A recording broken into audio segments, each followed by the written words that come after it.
All right, guys, so welcome back to Trinity Training. What we're going to go through it now is called the cash flow quadrant, which is step one of the trifecta. So you got to master this one. So the way this goes is, Mr. and Mrs. Klein, let me ask you a question. Have you ever heard of a book called the cash flow quadrant? This book was actually done by Robert Kiyosaki. He also did the book Rich Dad, Poor Dad.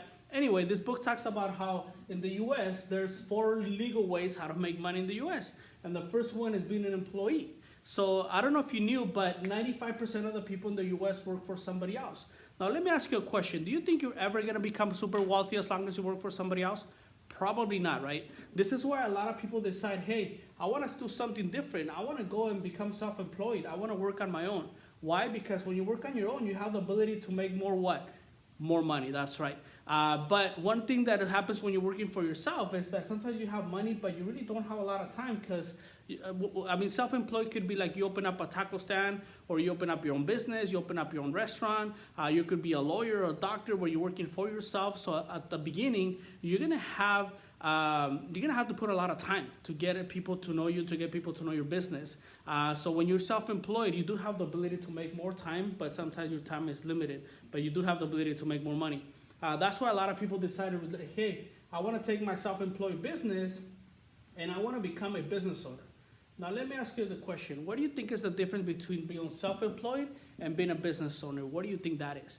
And the main reason is that when you have your own business, you have a system that runs your business. You don't no longer have to be there, which means what? That you have the ability to make money, but you also have time, something that is more important than even money, which is time.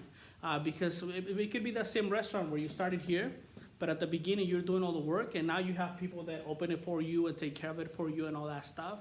And now you have the ability to make money and time, which is, to me, is the American dream. And then there's also the investors. So a lot of people tell me, well, how much money do you need to become an investor? Well, you really don't need that much. You can start with $100, with $50, with $20, or with $1 million, whatever it is that you have. So now why do I show you this too?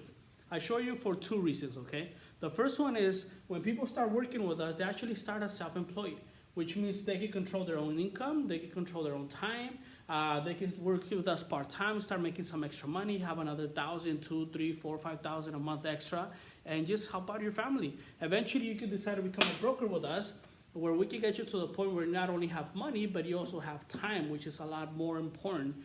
So that's one of the reasons. The second reason why I show you this is because, I don't know, ask yourself a question. What side of the quadrant are you on this side or this side? For most people, they're on this side, right? So our job is to help you get to this side of the quadrant. One of the ways I already showed you is to get you to become a business owner with us.